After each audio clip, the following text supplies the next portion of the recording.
Thank you very much. That was an excellent overview, both in the content of the Commission's Horizon Europe proposal and also on the process that is currently going on in Brussels regarding the negotiations and legal acceptance.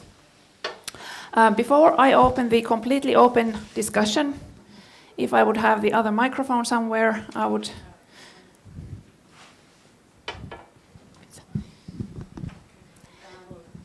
Thank you. We have here the Directors General of both of our national funding agencies, Business Finland, Funding Agency for Innovation, and the Academy of Finland funding research. So if I could just ask for quick first reactions from our Directors General. Pekka Soini. As you wish. Okay. So, Mr. Paquet and Mr. Ratson, very nice to have you here, first of all. And as Business Finland, we have been very much involved in all the phases, and we would like to be also in the future as well. And we are very, of course, overall, we are very pleased of this Horizon Europe proposal, and this is very important investment for Europe. And but then when we are talking and looking at the budget, 100 billion looks big, but in fact, it's only moderate increase compared to previous program when you looked at what is the real kind of value of money, and we see that we need to really step up kind of against the real competition what is coming from Asia and America, USA, and that means that we have to step up really harder in this fast space competition and innovation. And therefore, Business Finland fully supports the Parliament goal to increase the Horizon budget, Europe's budget, to at least 120 billion. So that is the first point. 120 billion is something that we are also really kind of strongly supporting. The largest identified issue in European research, I see. It seems that it is widely, accepted that it is take-up and exploitation of the research results and developing them into commercial products and benefiting the Europe and European countries and people here. And that requires specific actions, and that is very, very true. But then we have to remember that when we are talking about innovation, this research is only one source of the path for innovation. And therefore we have to look at it as a totality when we are looking at how we scale up, how we speed up the innovation in Europe. And therefore we don't see appropriate scale of actions in the proposal. Then Pillar 2, definitely we welcome this aim of Pillar 2, global challenges and industrial competitiveness, to really to take the challenges that Europe and the rest of the world will face. And then also we really appreciate this interdisciplinary and intersectoral nature of Pillar 2, what is very necessary break down the silos between different stakeholders, research and so forth. And then as much as possible that how to facilitate the collaboration between academia and industry. This collaboration is also, it's very crucial when we are really looking to how to tackle and what kind of problems we have to tackle when going forward. And then also Business Finland, we fully agree and support the concept of missions, and therefore also the kind of the Mr. Paquet's note that not too many, and what are the meaningful, and that discussion we would like to be part of the continuation also, that how they support these missions, also this overall probably race of competitiveness of Europe. That kind of challenges that we really can benefit our strong base of knowledge, business, and solving global problems, and also aligning maybe these missions in the bigger picture. EIC, that is very close to Business Finland's heart. And we are very pleased that that is now taken up, and it can become excellent impact instrument for the kind of supporting the best of the SMEs and startups in Europe. And then this aspect, I guess, that we have kind of the biggest worries, and you know that because it is the most important, probably, let's say, EIC accelerator, what Mr. Paquet was mentioning, it is very important element, and to provide the best possible support, we have to learn the best out of the SME instrument. What, in fact, after few kind of changes, has been proven to be very efficient tool for innovative companies. And there we are really stressing that it is essential that the grant-based, non-repayable forms of support should be kind of should remain as a basis for accelerators financing. Complemented with financial instruments when needed. But this grant-based is very important because we have seen these very risky-based innovations which need another oomph before you get really kind of a commercial-based funding and so forth. And this has been very, very successful and appreciated tool so far.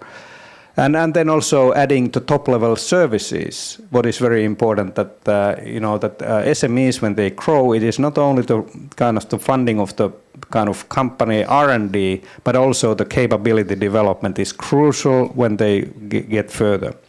And then also this kind of the comment that accelerator is deep tech for deep tech companies, and that we are struggling this kind of point that and we really push that it should be all market-driven, high potential innovations and independent of the kind of the technological content. Because when you start to narrow it down, then we start to lose, for example, platform economy related type of innovations, which need to have very fast scale up and so forth.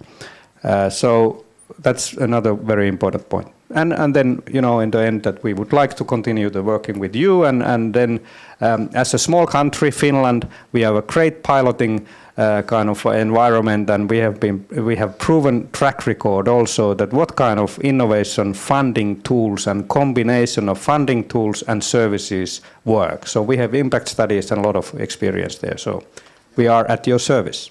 Thank you.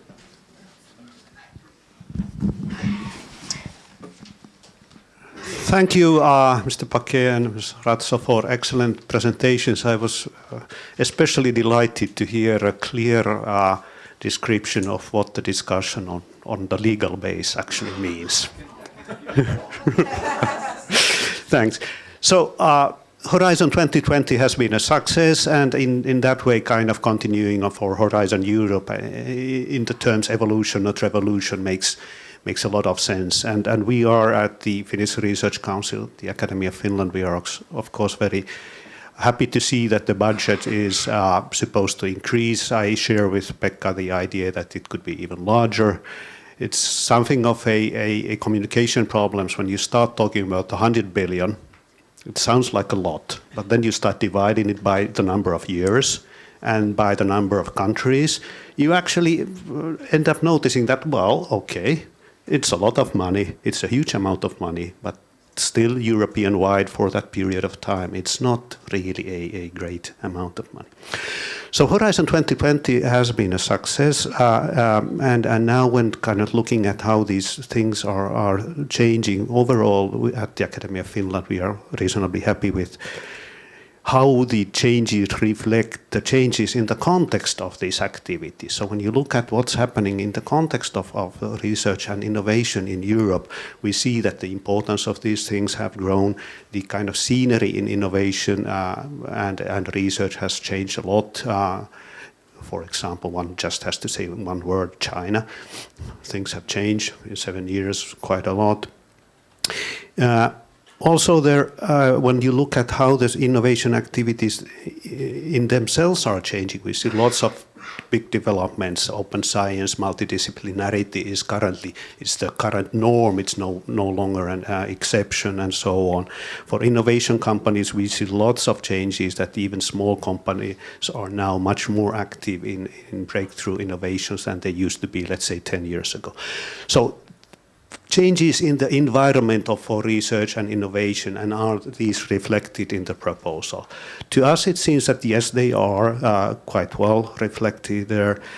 We, of course, have heaps of detailed comments. I'm not going to go through all of them. We are very happy that the excellence criterion will remain the crucial thing in that. We see that this is the core thing. It's, if you don't have excellence, then you have very little left. Some of these detailed comments are on Pillar 1, on infrastructure. Well, we'll have a chance to talk about that later. And for Pillar 2, one of the things we are slightly worried about is that the high-level research point there should also remain.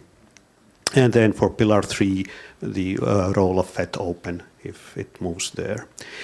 But Mr. Paquet, what you mentioned in your presentation about the missions, partnerships, and collaborative research, and these developments are, of course, extremely important. How the sort of division between these will be happening in the future. Concluding my remarks, I'd like to take one additional thing: is that research and innovation are, in the end, only about people. So the question of whether Europe is an attractive place for the best innovators, for the best researchers, and that, of course, whether Europe is an attractive place, that of course depends on the environment, on the working conditions we have for those people. But looking at whether the kind of Horizon Europe is, in the end, making Europe more attractive for the best innovators, for the best researchers. That is one way of looking at this. And also when you look at the roots of impact of research and innovation, they also, in the end, in most cases, happen through people. Thanks. Thank you very much. And just another housekeeping issue. I will soon open the floor for open questions and comments. But since this event is organized jointly together with the Ministry of Economic Affairs and Employment and the Ministry of Education and Culture, the representative of those ministries, including myself, will stay here for our Finnish discussion after 10:30, when our colleagues from the Commission have to move forward. Please address the most important questions to Mr. Paquet and Mrs. Ratso right here at the moment. So, would you like to make any comments at this point? Absolutely, you're very welcome to do so. It was pretty rich. Thank you very much, Director Generals, and Signe, you helped me. I mean, there are two or three things which I would like to react to. Maybe I start with the last one, and making Europe attractive to researchers and innovators. I think you put the finger on an extremely important point. I think we've been particularly successful with the European Research Council to attract researchers back, I mean, the best scientists back to Europe. And I would argue that the European Innovation Council, in good time, should serve a similar purpose, in addition to what they do in substance, to give the message that innovation is not just happening in China, not just happening in the United States, it's happening in Europe, and that is a reality already today. We have as many startups in Europe than anyone else in the world, very good ones also, and if we manage to scale up and make it then a broader market reality, I think this would be a very powerful signal over time. But then, of course, there are many other factors, and I think the way we are structuring research, we are organizing the career of our researchers, we are funding research, all these are key elements of the attractiveness on which we are struggling in many member states, if not across the board. And that is not all of it for Horizon Europe. There's much more work which needs to be done on these matters, but it's indeed particularly important, not for research and innovation, but for the future of our societies and for solutions to the challenges which we are facing. Now, a word on the budget. I mean, I like the comments on the budgets are very, very justified.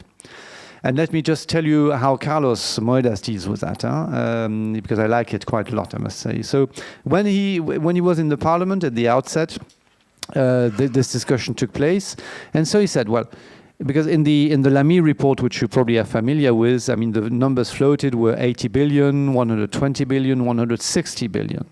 And when looking at the analysis of the very good projects which are not retained in our selection processes, the justification for going up to 160 in the Lamy report is analytically quite good. And so when Carlos is confronted to the discussion, he says, well, if you ask me if I would have been happy with a 160 billion budget, I would say yes, because it is fully justified. If you tell me, are you happy with the 100 billion budget? I say yes, because in the present circumstances, this is frankly quite an achievement. Because yes, the increase is not spectacular as opposed to Horizon 2020, but you need to put it against the context of an EU at 27. And that makes a very, very significant difference. And from that point of view, it is a significant increase, and one which did not go without saying, and one which does not go without saying in the process now, because this is the Commission proposal. Now it's up to your Prime Minister and 26 other Prime Ministers, or 25 and the President, and Finance Ministers.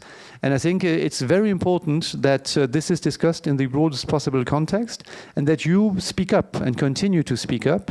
I think what makes the research program a very solid component of the MFF is a track record, and the track record is your experience. So I think it is bringing out publicly also the experience of researchers across Europe and the impact we have had that I think will help also a positive decision on the future budget.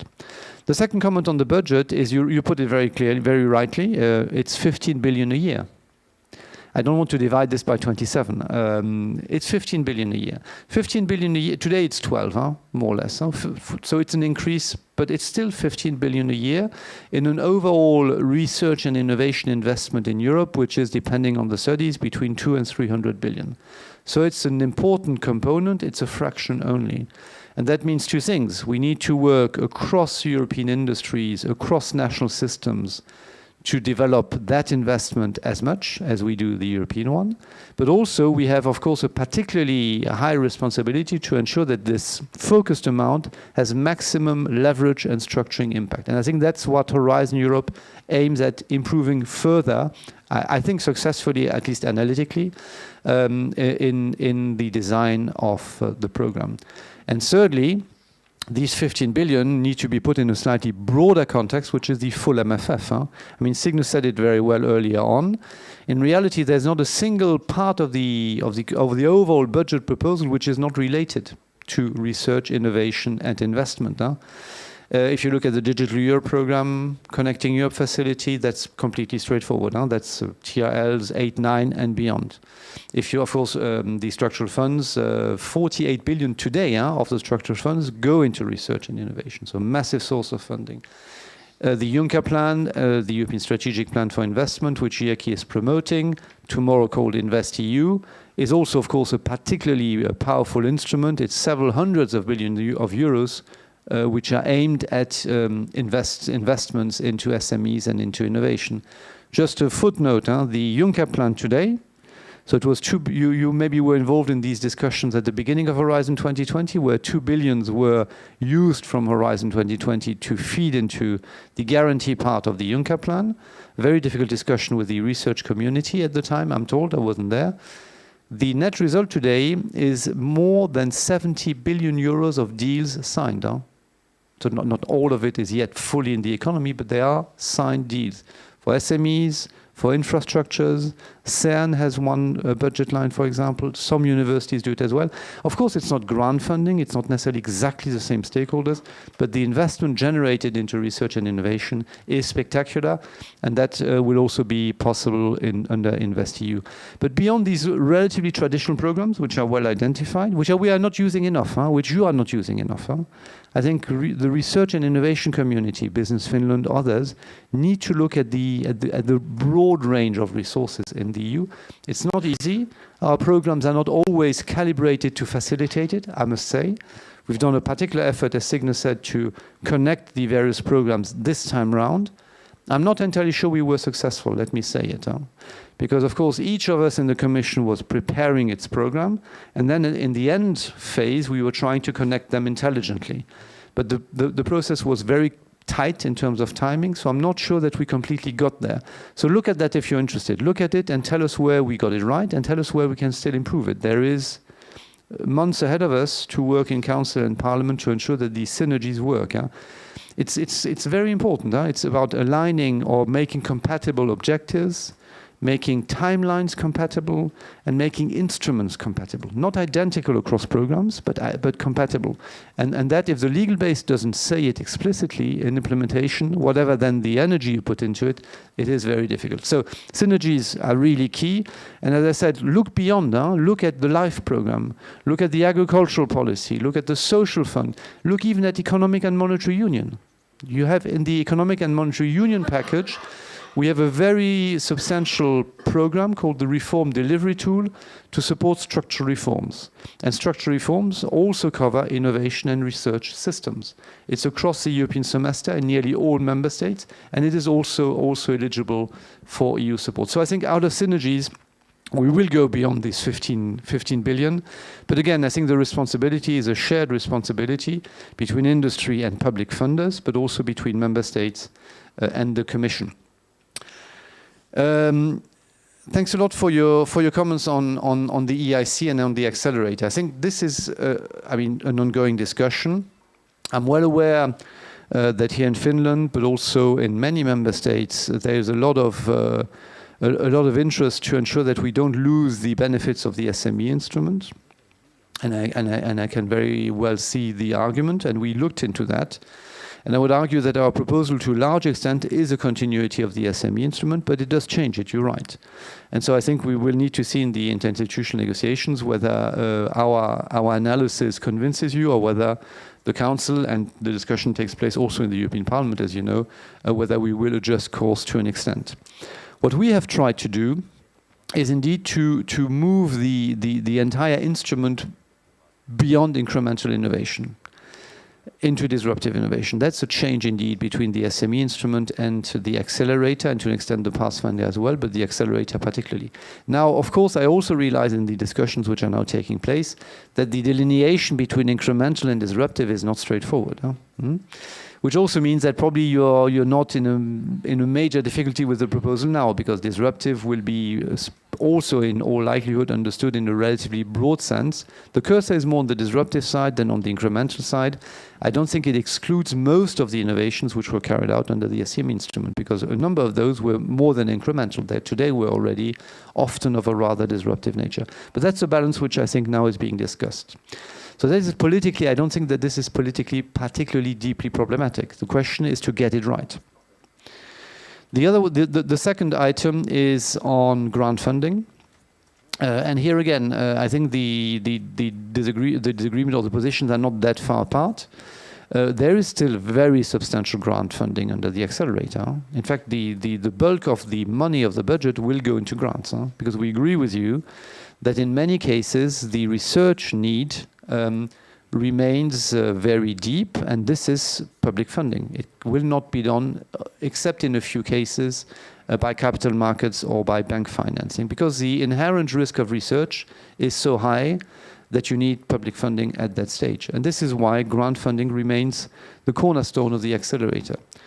What we have done and what changes as compared to the existing SME instrument is firstly bigger amounts possible. There's more budget, much more budget, because we believe there is a need to go beyond what we are able to do today with the SME instrument. And here again, in particular, in conjunction with what member states already do quite well. I think that's also an important point.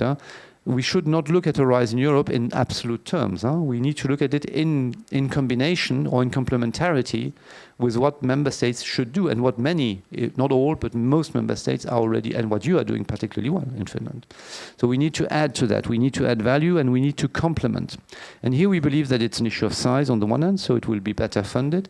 But we also believe that we should combine from the outset grant funding with equity. The argument here on the grant funding is the one I just made. You need it to cover the research phase, but making equity available from the outset equips the innovator, whether it's an SME, whether it's a startup. We are very open on that. It does not need to be an SME only. It can be another type of entity, but a small one indeed. And the discussion in the council is, should we go up to mid-cap or not? I'm not sure where Finland is on that. But the idea is that we should already make equity available. Why? Because as the research progresses, the risk diminishes. And when you already have a decent share of equity, it's easier to attract additional investors, also to make yourself available for bank financing, because the equity can then be the first loss piece in a financial construction. That's the analysis. That's a discussion which we are having now in the council. That's what we also want to test with the pilot. But that is the analytical construction, if you want, and the approach we are taking. I mean, equity is not something which is alien to the Finnish system. I think what is really the discussion is whether it should always be part of the initial decision of making grant available and equity available. But that's, I think, a discussion which will take place, as I said, on the pilot, but also on the Horizon Europe negotiation. Now, where I think we want to put the focus, and that's probably the third nuance, is between deep tech and more traditional digital innovation, platform innovation. You mentioned it early on. I mean, we believe that the argument of the costly additional research which justifies the grant is particularly compelling from the evidence we have on deep tech, on biotechnology, on those disruptive innovations at the articulation between digital and engineering, which is also what member states don't deliver today. On digital innovation, there are many instruments which already exist, and it's also an area which venture capitalists, even in Europe, know quite well. So first, the market failure is more on the deep tech side. But as for incremental and disruptive, that is also an issue of cursor, and that's also part of the discussion which is indeed taking place right now to fine-tune the Commission proposal, and let's see where we get. But again, I think for me the main point is scale of the EIC. So we need to preserve the ambition and complementarity with what is already happening across member states. That's what at least drove the analysis, and where I hope the discussion will also take place in the coming weeks and months, be starting today. And thank you very much for your comments. And my last brief comment is on Pillar 2 and on the cross-cutting nature of Pillar 2. I mean, you mentioned it. This is I personally find that this is maybe the best hidden revolution of Horizon Europe. Because we are doing Horizon 2020 already in a cross-disciplinary way. That's the way scientists work in Europe, Finland particularly, but everywhere. We work across disciplines, and more so. What we don't do enough is to work across areas.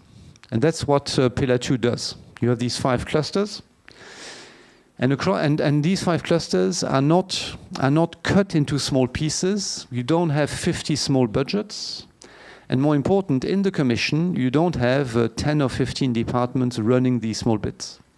I mean, I don't know if you probably are aware of that. We had in the Commission a long discussion. It was a very, very interesting one. And I arrived on the 1st of April, so I had the privilege of running that discussion of who is in charge. And up to now, there are 10 director generals together with me in charge of Horizon 2020. They are your natural interlocutors. You're working with them on a daily basis, and that's okay and good. The problem with that is that we each have our component, our small bit. We are smart and sophisticated administration, so we combine it, of course, but honestly, it is still bits which are connected, which are one next to each other. What Pillar 2 does is to completely do away with that. No one has a budget line in the Commission. I mean, this was very interesting as a process, so we do it now collectively. The notion is co-creation across Commission departments. That no one has a budget line, surprisingly, was relatively quickly agreed, because DG Budget, my colleagues on the Budget Department, and the Secretary General had the same line, so this was imposed on all of us very, very smoothly. And then the discussion was for weeks and weeks and weeks, who holds the pen?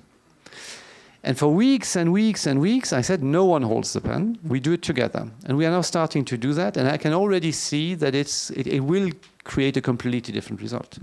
The real challenge for me is to avoid that from this collective work. And on health, it's not just DG Santé and ourselves. It's DG Connect, it's DG Environment, it's DG Agriculture. Even my transport and energy colleagues are interested to be part of that discussion. On climate, obviously, it's nearly the entire Commission, as is the case on industry and digital. And we need to now, of course, avoid a much longer list of small topics just to get an agreement. And that's now the challenge of co-creation. But I think that increasingly, because we now work completely differently, we will get into a much more interesting process. This is also where the strategic planning, which I mentioned earlier on, is so important. Because this is where we will get this cross-cutting philosophy into the discussion, where you need to help us. Some of you are agile with that, because some of you organize like this. Some of you are not. So some of you will not be completely comfortable. I can see this in the discussion in the Council. On these clusters, we had a few member states which said, I think we need a cluster on mobility, a different one. And I said, a cluster on mobility? I mean, I was 10 years in transport myself. A cluster on mobility separate from energy and climate? You must be joking. This makes no sense at all. It reflects these structures in some administrations. Some argued for a cluster on space, which is part of the climate one as well. Space in isolation makes no sense. It's of course very important, no doubt about that, but not in isolation, etc., etc. So some organizations in Europe will need to adjust to that, as the Commission had to adjust very deeply to this new governance approach. But I would argue that it is collectively an obvious move forward, and I very much, I must say, count on Finland to help me on that. Thank you very much. Now I think we are ready to open the floor to questions. So is there another comment you would like to make at this point? A very short one, just two very short points. What I also liked about your comments was about on the collaborative research, which I know is very important also for Finland. But I wanted also to connect it with the discussion that is currently in the Council, and Jan-Erik mentioned it, about the widening and sharing excellence, because this is the way how you can actually learn. Via the collaborative research, you learn from the strongest. And that's why that's the importance of having more of this collaborative research. And this is, by the way, also why it's important to have the partnerships, because the partnerships also bring together the different administrations, the different companies. So it's important that via the networking, this is where you can actually add value. It's true, we need to simplify the landscape. We need also to make it more accessible, because there are the also sometimes justified criticism that some of them are like closed clubs, which are not interested to having then the outsiders and other members. And this is something we need to change, or we need to break. That's why we are having now a new look at that. And the final comment on the how to make Europe the most attractive place, not only for the researchers, but also for innovators. And I'd like to come back to the comment that I also made, that it's not only the Horizon Europe as the financial tool, but it's also the regulatory framework that we have in Europe. That's why we insist on having the innovation principle as the principle of part of EU regulation, and I know that Finland is very supportive of that. And this is also something which should be the underlying feature of how to do regulation in the member states. So because you have to be actually supporting innovation and not hampering innovation. Finland, with its the great story of telecommunication and Nokia, which actually the standard, which was the basis of having the success, clearly understands that point. That was the two short remarks on my behalf. Thank you, and we already have first questions from the floor, so please state your name and the question. You, Mr. Pake, Mrs. Ratso. My name is Pekka Koponen. I'm a chairman of the Innovation Council for the Technology Industries of Finland, which represents 70% of industrial R&D and has 1,600 companies as its member. I'm also an entrepreneur and founder of the largest EU funding consultancy in Nordic countries. I have a comment about on behalf of the large industry and mid-cap companies to complement the previous discussion, and also I have an offer for help from Finland. So I think we have had a very good coverage of role of the SME, role of the research, and I think we fully agree, work very closely with Business Finland, and we fully agree with the important role of SME and the importance of continue and extend the good work that has been done with SME instrument and EIB loans and build that to the next level. However, kind of large companies and mid-cap companies don't find their place in Horizon Europe yet, and I think there are some very important and simple changes to make. One of those is that more bottom-up funding, kind of companies don't always find themselves in 3 year in advance made calls, which are also very research-oriented. We also see that it doesn't need a huge change. Instruments like FTI is a very good base. It just requires bigger size and more partners. It's a good base to build partnerships between industry, large industry, SMEs, and research. And large industry is a very good driver for also research commercialization, and they can bring SMEs to international field.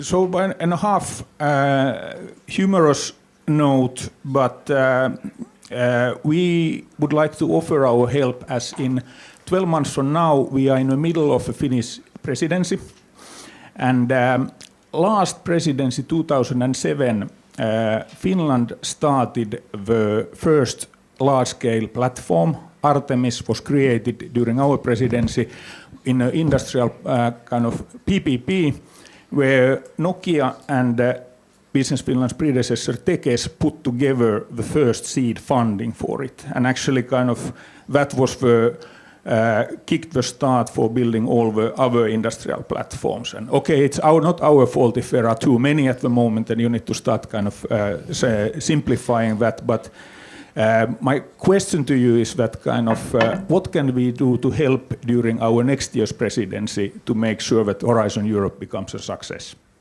Maybe you can hand it over. I propose we take a few questions and comments and then group them together. So, thank you. Tere hommikust, bonjour. I'm Heikki Holopainen from the Finnish Education Employers, and it is said that you need to repeat the message 3 times to get it through. So I'd like to come back to the budget, and I was happy to hear the 160 billion euros mentioned by Mr. Paquet. I think this is a message probably to all of us here that we shouldn't be too sure or certain that we'll receive the 100 billion euros, because we know the Council has a history of cutting down the Commission proposal. So I think we have work to do here in Finland to convince our politicians that it is worth to invest in R&I, research and innovation, and to stress the 120 billion euros that the European Parliament has proposed. Then another question about Brexit. UK is the biggest collaboration, or at least one of the biggest collaboration partners for the Finnish universities and companies in the current research program. And we all know that the research and innovation done in the UK is very high quality, and we would all use UK the most, but we would all lose out if the UK, if the Brexit would end up with a no deal. So I guess the negotiators and the politicians would appreciate if you could speculate what will happen in the case of no deal, and how could we ensure that the UK would participate in the programs. Thank you. okay, I have two more comments here in the. There you go. Thank you. I'm Ilkka Niemelä, the president of Aalto University. I actually have a very short and simple question concerning the budget. It seems that European science and innovation is losing ground, in particular in the light of the heavy investments in Asia. So, how much it would take to give, to send a strong signal that Europe is determined to change the trend? So, what would be sort of? I know all the practical things, but what would it take to signal out that we need to, and we are determined to be one of the leaders in the world again, from the Horizon Europe budget point of view? And I understand that there's a lot of other players, but from that point of view. Still one more here. Go ahead. Thank you. Jari Niemelä from the University of Helsinki. Thanks for your very informative presentations. I have a question related to Pillar 3, the innovation part. You talked a lot about how industries and businesses could be involved. How about universities and research institutions? Because as you know, they have lots of innovation potential and interests in this area. So how do you see universities in Pillar 3? Thank you. And still one more. Then thank you, then I'll let Jukka you answer. Menkkinen, University of Eastern Finland, and the chair of the UNIFI Rectors Council of Finnish Universities.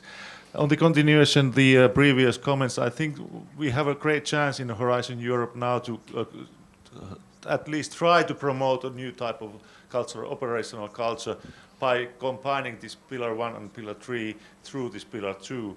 And this means I was very delighted to hear that you are co-creating with the DGs already the programs. That should also be done at the level of the universities, research institutes, and the industry companies. These ecosystems we are speaking about a lot, but not really have a good example. So this program could, through financing and through operational culture, create more. And that could definitely increase the attractiveness of Europe for the researchers and the innovators. So this is an idealistic general comment on this program. Thanks. The questions keep coming, so there is still one hand up. I'm Mervi Karikorpi, Innovation Director from Finnish Technology Industries. First of all, thank you for your excellent presentations, and I was still curious to know a little bit more about the missions. We hear already the Director General mentioned that the main criteria hopefully will be excellence, and we hope that we wouldn't look excellence only in terms of let's say research quality and competencies, which of course are very important criteria, but that we would look at it also from the point of view of excellence in expected impact. And now I was kind of curious to know that in which time frame the Commission is expecting to see impact from the missions. And also in terms of the implementation of the missions, you mentioned the cross-cutting approach in the Pillar 2. Are the missions, are they going to be also kind of cross-cutting in terms of the 3 pillars? Thank you. Wonderful, thank you. I think we have no more time for additional questions. I wonder if you have time to answer at least some of these. Yes. Well, we'll take it. Yeah. Yeah, we have a bit of time. Huh? I can run over a little bit. Great. Okay. This being said, many nevertheless, so I need to be short. Let's see. This I'm not sure I can do, but I will try. Missions, yes, clearly it's impact and excellence which we are after, and it's across the entire framework program. I mean, they will be anchored in Pillar 2. I think they will start from Pillar 2, but I would expect that European research infrastructures, ERC grantees would be keen to participate in delivering the mission. We will not organize ERC grant calls according to missions. They keep their full scientific autonomy. But if we have a mission, I mean, Signe was mentioning a possibility of a mission on cancer. I mean, I would be very disappointed if ERC grantees, which are cutting edge in that research, would not be interested to contribute to that broader effort, for example. So it will cover Pillar 1. It will certainly also cover Pillar 3, because the impact also requires that we go beyond the research with solutions. And some of the solutions will be innovation and market-driven solutions. solutions. So yes, it cuts across the 3 pillars. In fact, it cuts across also the synergies beyond Horizon Europe, which I described early on. But beyond that, there's one point which Signe made on the regulatory side, which I would like to expand on the public policy side. I would expect that most missions will also have a lot of need and impact on broader public policies. If you take again a mission in the health area, the research will not be enough. You need also public health policies to be part of the discussion and of the solution. And so that is also one of the ambitions of the mission. And with that, make science visible to citizens and visible on a positive agenda to provide solutions to the challenges which we are facing. And that makes missions particularly attractive, of course, politically, and therefore the run to be part of it. Let's see where we land on that. Thanks for the comment on co-creation. I really think, and I said it early on, so that's why even if it was an idealistic comment, I want to note it and thank you for it, but say that this is exactly what we expect from this strategic planning process. We still need to build it up, to frame it, to provide a platform for it. This will not happen entirely bottom-up. It cannot. It can also, of course, stimulate bottom-up co-creation thinking at member state level, between research organizations here in Europe, between universities in Europe. There's a lot of scope to move into that direction, but we will also provide a framework so that this joint design can indeed help us implement Horizon Europe in that direction. How can we signal that Horizon Europe is making Europe a world leader? I will not answer with the budget. I already made a few comments on the budget, and thanks for your reaction on that. This is not a done deal. This is something which will need to be agreed, and this will be a challenging discussion against some who want other parts of the budget to increase back, some who say the budget is too big altogether. I mean, Finland is relatively open on the size of the budget, but still finds it a bit too big, etc., etc. So it will be a long discussion. I think if we manage to keep this symbolic figure of 100 billion, and if we identify together 3 or 4 missions which capture the imagination and create a real narrative in European public opinion. I mean, Man on the Moon is the reference point back in history, of course, but that I think would send a powerful signal. I don't have the Man on the Moon in my pocket. I have the Woman on Mars, but I am not sure that this one will be part of it. But you never know. On industry, I mean, clearly the investment in research and innovation is firstly a private one in Europe. Nearly 2/3 are private, and it varies across member states, but it's firstly industry and the private sector who is investing in research and innovation. You are key partners. Of course, we discussed SMEs, and there's a lot of effort to bring in SMEs. And in fact, when we say SMEs on innovation and on the EIC, it's startups, it's spin-offs, it's university structures as well. I expect that universities will be very central in the innovation pillar of Horizon Europe. It's not for SMEs in the industry sector only. Proof of concept, successful proof of concept from ERC grants, spin-offs from EIT kicks, spin-offs or startups generated in national ecosystems, including university ecosystems. All those are candidates for the EIC and for the accelerator, Pathfinder to an extent, but accelerator particularly. And I would expect that universities will help us also define it rightly. Because universities in Europe, also in Finland, but across many member states, and in some member states, the universities are the first driver of innovation, play a key role. So I would expect that you will be a full partner in delivering on the European Innovation Council and on this broader open innovation ambition in Horizon Europe. But industries are key partners, so I'd be really interested to see what we could do around the Finnish presidency, also with industry. I mean, you are very present in Horizon 2020. I expect something similar in Horizon Europe. You are there in partnerships, of course, very central in all partnerships, in all industrial joint technology initiatives.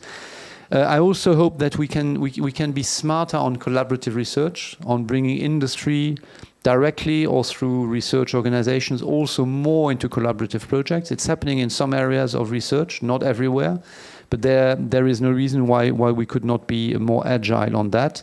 It's obviously an issue also of patents and property rights, how to get this right. And here, this is not an industry-related point only. There's one ambition which we also have in Horizon Europe. You mentioned it early on now, which is disseminating research results. That is, frankly, for me, the greatest limit at this stage of the European program. We can do so much better if we all collectively put a bit more effort into that when we do our research together. But beyond that, I see indeed in terms of synergies of public policies an obvious interaction between research, innovation and industrial policy.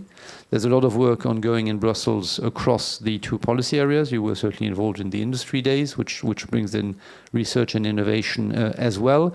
And there is a lot of work ongoing on European projects of common interest. There's discussion, for example, on the battery alliance. It's one example of another form of partnerships not related to Horizon Europe, but equally meaningful. All these items on which this Commission continues to work, and I would expect that during the Finnish presidency we can certainly also see, including together, whether we can take an initiative. I'd be interested to discuss that. I finish not because it's the best topic, because it's the last one. I mean, you label it Brexit. So I mean, I don't have a crystal ball for the Conservative Party conference. So don't ask me what the outcome will be. I don't know. And for now, the Commission is in full negotiating mode. I mean, you expect me to say that, but that's what it is. Michel Barnier and his entire team are determined to get a good withdrawal agreement, one which also allows to have a good basis for the future partnership. We are following it all in the same way. It's extremely complex and challenging, but that's what we are on. We are not in contingency planning in the Commission. We are still in preparedness mode. So preparedness means that we need to prepare ourselves. You are preparing yourselves to deal with the United Kingdom as a third country on the 30th of March next year. This is what will be the case. Whether we have a withdrawal agreement and then it's an orderly withdrawal, and of course in this context the UK continues to play its full part in Horizon 2020, and of course we are very much expecting and hoping that this will be the case. And we will then also have a very solid basis to start discussing their future participation in EU program as a third country. But with, as you know from the guidelines of the European Council, this notion that there will be an umbrella agreement covering generally the participation of the UK in union programs, and then Horizon Europe and a number of other legal bases will then organize their participation. There's a lot of mutual interest in getting this right. And I very much hope that as of the 1st of April next year, we will be in a good position to have that process starting. I think that's what I can say for today on this complicated, very complicated process. Thank you very much for your interest this morning, but beyond your interest this morning, for your engagement in European research and in Horizon Europe. You will, I always say, when I say it, I mean it, that co-decision always improves Commission proposals, changes them, of course, as well, but improves them. I think our proposal is very robust, but as we discussed this morning, there are a number of open items on which we will work together. So I'm looking forward to that. But I'm also looking forward to your engagement in this public and political discussion to help us make Horizon Europe a success, including a budgetary one. So with that, thank you very much. Thank you very much.